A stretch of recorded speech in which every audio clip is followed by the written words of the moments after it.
我而家睇個德國製嘅工具箱木條啊，首個工具箱，即係德國製嘅。咁啊，比起應該1號箱高少少啦，下邊嗰個最大嘅箱嚟㗎，下邊嗰個。咁就開出嚟睇睇啦。咁又好方便開嘅，咁啊開晒咁樣，開晒又咁樣，開晒咁樣啦。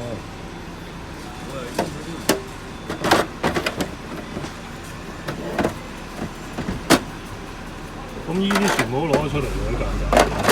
咁啊跟咗1、2、3、4、5個兜，5個兜嘅。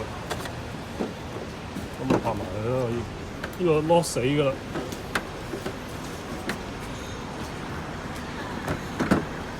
拍得埋先lock死啊！咁啊lock死咗㗎啦。咁可以跟翻你而家目前嘅連結箱或者日立都得嘅，因為日立都係對過都冇問題嘅，日立啲連結箱咁啊 lock 住咗，lock 住埋佢啦，lock 住埋佢，咁一抽就到啦。